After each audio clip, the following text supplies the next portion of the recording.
Hi, Caleb with Brownells here, and for today's video, I'm joined by Nathan Drumm. Nathan, thanks for coming out.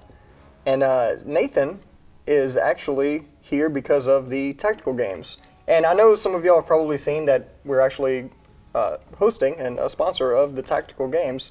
So we got Nathan here to tell us exactly what the tactical games is all about. Just start with, what is it? What is the tactical games, Nathan? Yeah, thanks for having me. So the tactical games it's a new sport that started roughly about 2018. The original founder was a man by Tim Burke. He was retired, or he is a retired Green Beret from the Army. And so he wanted to start something where you had a shooting sport along with fitness involved. And so it really brought those two together. And the first one he started was I believe in Tennessee, and he saw that it was popular, and then he kept bringing them back, trying to get more and more popularity towards it. And I stumbled across it in early 2019, and it's grown really fast since then. So it's one of the faster, I think it's growing shooting sports right now.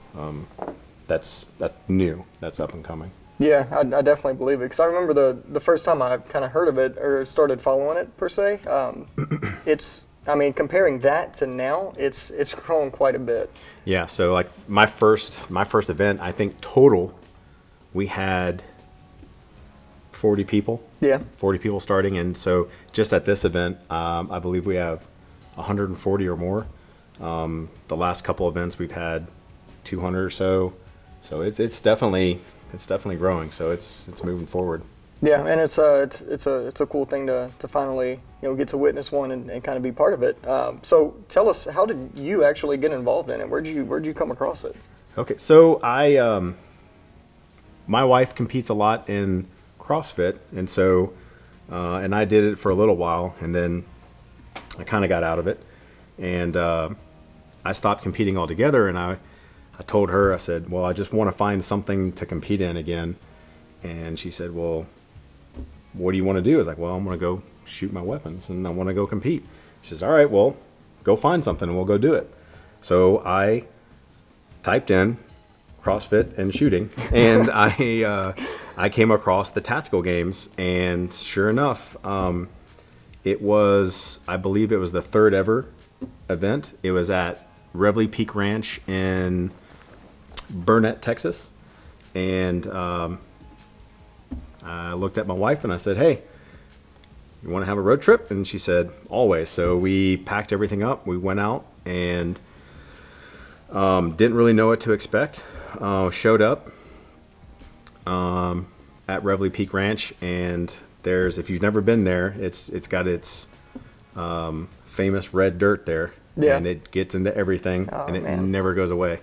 So got there, did my first event there, and it's just, you didn't know quite how it was going to go. So you're just kind of first day at school vibes, and you're just kind of looking off, and you didn't know how everyone's going to react to each other. And then you kind of look over and you're like, hey, what's your name? And so and then everyone just kind of relaxed after the first. So there's 3 events each day, 3 stages.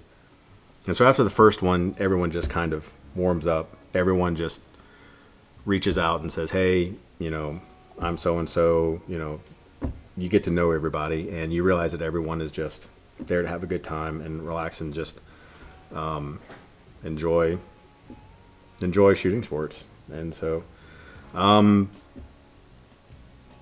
like I said, it was like 40 people there, that first one. And I have stayed in touch with a lot of those people since then. And it's all over the country. So no matter where you go, so I'm Iowa here. Yeah. I'm in Louisiana. And so we've gone to, me personally, I've been to the ones in Texas, Mississippi, now Iowa, Ohio, West Virginia, North Carolina, South Carolina, Florida. I think that's it. Okay. Yeah. So yeah, he said he's here from Louisiana. If you've seen any handful of videos that I've done in the past, you know that I too am also from Louisiana, and that's no coincidence. I came here to Brownells in 2018, and we've actually been working together in Louisiana on and off different places since 2012. Yeah. So yeah, we got a little bit of history. Yeah. That's why this guy's here right now. So it's awesome to have him up here. It's very convenient that you are now involved in the tactical games. Yeah. So that we were finally able to get you out here and get to do a video together. So. I know it's I've been wanting to come out here and visit for a long time, so I'm glad it all worked out. Absolutely. So both you and your wife compete in tactical games. Is that correct? Yes. That's so okay. My wife Blaire, we both. So I competed 3 or 4 times, and every time she would come out, the community. That's the greatest thing about the tactical games is the community. You don't hear a lot of people tell you that, and it's 100% true. That's what keeps bringing people back. That's what brings us back. So it's hard and it's physical, but being able to hang out with your friends and just seeing people, it's literally like family that you just can't wait to see till the next time. So they kept getting Blaire to, I was like, you need to come out, you need to come out, you need to try this, you need to try this. And she's like, I don't know if this is for me. And we're like, well, let's try one. So she tried it out in, I think it was November of 2019, and that was her first one, and she was hooked. That was it. She said, after her first stage, she said, oh yeah, I'm in. Awesome. I'm all the way in. So that's awesome. So for those of them out there that still, they're just unfamiliar with, what it still is, give us an example of a stage or a course of fire of tactical games, like just a verbal like example of the type of things you'd be expected to do. Okay, so the tactical games, you have like a regional event like this. This is a 2-day event. They do have 1-day events too, but so as it pertains to like the regional event, like which you're going to take part in this weekend. So each day has 4 stages. Okay. And on those stages are, it depends on what you're doing. So you're going to have a long movement, you're going to run. And so when it's running involved, you could run anywhere between a mile, and we've ran as far as 6 miles, rucked as far as 12. So like that time frame can be longer, but typically you would run, a mile to 2 miles. Let's say that's average, right? Sure. Taking the run out of it, but so the physicality portions that you would have would be different things that you would have. So farmers carries. So you would have farmers carries with weights on them. There is a thing called a Husfull stone. It's based off of, I believe it's an Icelandic stone, but it's a pretty common weight strongman implement. Sure. So you can move that. You have axle bars where it's like a farmer's carry bar but with no handles. We use heavy sandbags as well to move to test strength, and then different implements. So let's say that you have a 100-yard bay, and in that 100-yard bay you're probably going to shoot from either the 50 to 60 yards. So you have that other distance, say that 40 yards, to move with an implement. So let's say you have that farmer's carry and like a Husfull stone. Also, we have sleds that you'll drag. So you will have typically 3 to 5 trips down to the firing line. And so you'll take an implement, go down to that firing line. Sometimes you'll go down, sometimes you'll come back, but you'll do some sort of physical portion with it. You'll move down to the firing line, you'll shoot your firing sequence. So in the tactical games, your rifles are staged at the firing line, so you're not moving with them. You'll have your pistol belt on you, but excuse me, you'll go down to the firing line, shoot your sequence, rifle and pistol, and then you would come back and continue to do your physical portions. So say one of the last ones that I did in Ohio, that you had a heavy sandbag and you had to walk down the distance, shoot, and then you had to stress carry it back. So you're really taxing your lower back, your cardiovascular system, and you're getting your heart rate up. So what it's really testing is your ability to not only shoot well, but be able to shoot well under a high heart rate. Right. And so being stressed, and so you have 4 other people online with you. So you also have that added stress or fun, or however you want to look at it. So you got people pushing you, shooting and moving. So typically the stages will last anywhere between 12 and 15 minutes. Okay. So you'll have that physicality, and then you have the shooting, and then you'll have a break in between. You move on to the next one, and the things you will always have that you can always guarantee that you're going to encounter at a 2-day event is there's always going to be a long movement, again, between a mile and, they always say appropriate for the tactical game. So it could be 2 miles, 3 miles. Typically, it doesn't usually go too much further than that, except until you get to the championship, and then all bets are off. You'll have a strength event. So the strength event is going to be heavy, and heavy sandbags. You're going to have heavy farmer's carries, heavy sleds, and then you're going to have an endurance event. And the thought process behind that is that so you don't have one person. So you could be the world's best runner, and you could just smoke everyone, but you also have to be good at strength, and you have to be good at endurance. Right. You could be the strongest person in the world, but if you can't make that run, you got to be well balanced. So Sure. It's really trying to test all 3 avenues. So you want to be good at running, strength, and endurance. Got it.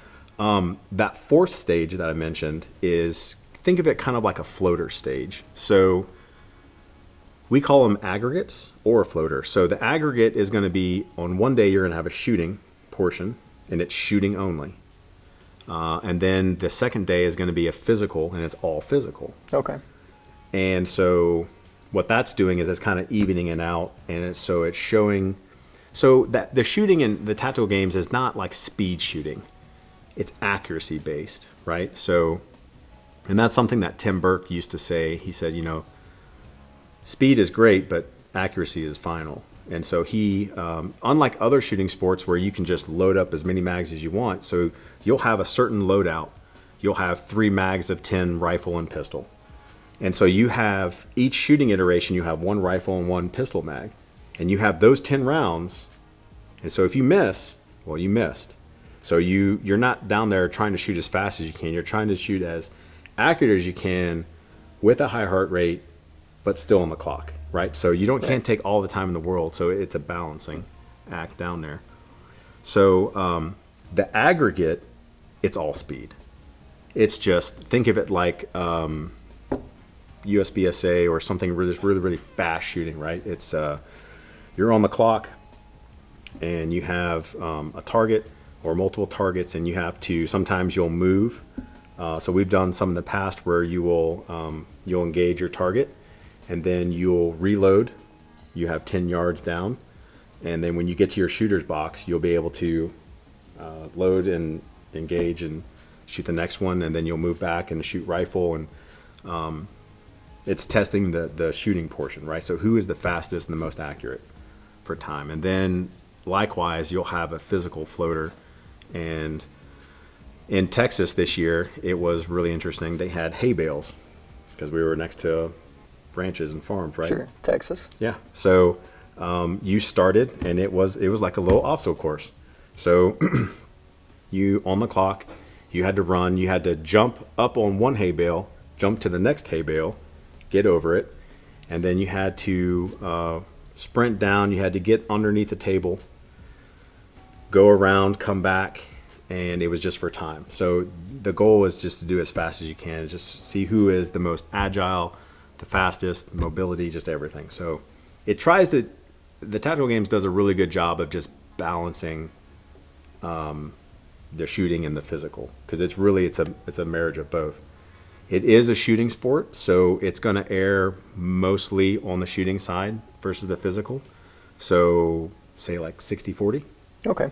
Yeah. So at the end of the day, shooting is still the most important thing that you can do there. Right. Okay. So for those interested in maybe doing something like this, there are different divisions you can compete in. So, someone, a noob like me, isn't necessarily gonna have to go up against somebody like you, right? No, that's Okay. true. So that's a good point. So there are different divisions. So they start in the intermediate division, and that gets you in the door. And that is and that's how I started. I started in the intermediate division back in 2019, and it is a great way to get into the sport. If you're just interested to see what it's all about and you want to come and try it, 100% try the intermediate division. Yeah. The weights are lighter, and it allows anyone to come in and just come in and try it. Even someone like me. You're a stud, so you're going to be able to do well. So you could even come and hang out with the elite division, but you don't want to embarrass me, so I get it. So I appreciate it. I don't believe you, but please continue. Yeah. So the next step up is going to be in the tactical division. So in the tactical games, iron sights are what you will use on your pistol. Right. However, in the tactical division, they allow you to use, the tactical division was created to kind of allow law enforcement or military people who have optics on their pistols and they want to use their duty gear to try and vet some of their gear. They can come in and use in that division. The tactical division is going to have a little bit heavier weights, but they do allow optics on your pistol. Okay. So that's one thing that's unique to the tactical games is optics or no optics on the pistol. You are allowed to have one optic on your rifle. So right here I got an LVPO, but you couldn't have like an offset red dot. Right. So you can only have one primary optic on your rifle. And that's for all divisions. And then the next division would be elite. And so the elite division is going to be the heaviest weights, and it's going to be, that's the most challenging one. Got it. On top of that, you also have masters. So masters are going to be from 40 to 49 Okay. masters, and then they have a 50 to 50 plus masters. Got it. So, yeah. So you're never too old to do it either. Nope. There's always a way for you to come in and compete. So Oh, okay. can't let the age stop you. So and those divisions are the same for the men's and women's, right? So you'll have Got it. Men's and women's intermediate, tactical, elite, so on and so forth. So Okay, interesting. So there's one last thing I think we need to cover here, and that's the gear, some of the equipment. So I'm sure this stuff right here is not the same stuff you started out with when you first started. This is not. No. I'm sure this has been an evolution. It has been, yes. So take us to where your gear is in that evolution right now. Yeah. So I definitely started. Actually, I was starting with a rifle that I built when we were working together. Okay. And so it worked really well. Funny story about that. So it was Midwest Industries, and I had I think I had a LaRue barrel. It's something that we were just trying to come together with different rifles that we were. Correct me. Is that the one that the handguard got bent on? Yeah, that's what I was getting to. Continue. Yeah. Yes. So on the second day we had our long run event, and it was at Reveille Peak Ranch. They have a big O course there, and so long story short, basically, my rifle got ran over. Okay. And I didn't know about it because it was like 45 degrees out, and I was trying to warm up, because we were about to go do like a 3.5 mile run after doing an O course. So you do the O course, you grab all your kit, rifle, pistol, and everything, plate carrier, and you go on a 3.5 mile run. And I think 3 miles into it, you had to climb up onto a helicopter, and you were shooting at targets at about 150 yards. And after everything was done, somebody came up to me and they said, "Did that thing stay zeroed?" I was like, "Yeah, I don't know what you're talking about, but yeah." And he goes, "No, your rifle got ran over." I was like, "No, it didn't." He goes, "No, really, look at it." And so I looked at it. I had an aim point on there, and the aim point mount was broke. The hand guard was broke. I looked at it and I said, well, it stays zeroed, so Aim Point makes some good stuff. There you go. You get so you mean you actually get what you pay for? Oh yeah, no, you do. And Midwest Industries, they actually replaced and upgraded my handguard. I forget which one I had, but they ended up giving me a combat rail, and that was new at the time, and so they upgraded my rail. Okay. So awesome. I was super happy with that. No complaints there. I still got that rifle now. Okay. So yeah, that's what I was using, and then I started using some Ballistic Advantage builds that I had kept building. So when my wife and I started competing, I started putting those together. Ballistic Advantage had some really good barrels and things, and so we were using those. No issues there. I really like those. So this one, I actually am using a Sons of Liberty Gunworks. This is one that like a Swamp Fox. So the big difference between this one and the other Swamp Fox is this has a heavier barrel, so trying to maintain that accuracy on it. So this one has a 14.5 with a. So the muzzle devices is another thing. So right. Yep. In the tactical games, because you have people to the left and right of you in close proximity, they don't allow muzzle brakes, and so that's due to safety, and it's also due to the fact that when you're shooting, you're kicking up dust clouds, and then no one's going to see anything. So what they have you use is either a A2 flash hider, which this is an extended A2 flash hider.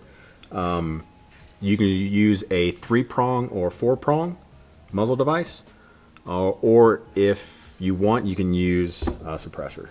Okay. Or you can do what I'm doing, which is to take a Surefire muzzle brake, and I'm using a Surefire Warden over the top of it, so that it's now a linear device. Correct. Yes, they still did a muzzle brake. That's correct. So they did offer that as a new option, so where you can have like a linear muzzle device. So yeah, that's another great option. It's a factory Sons of Liberty Gunworks. The only thing that's different is I put a handbrake on there from Emissary Development, and I have a Magpul bad lever. I put that on there, and I use, so for me, I like a taller mount, so I went with the Badger Ordnance. Sure. 1.7 mount, I believe it is. And then obviously you can tell it's a Vortex Razor. Yeah. 1-6. So it's definitely, you can see the wear on it. So it's definitely been rode hard on this one.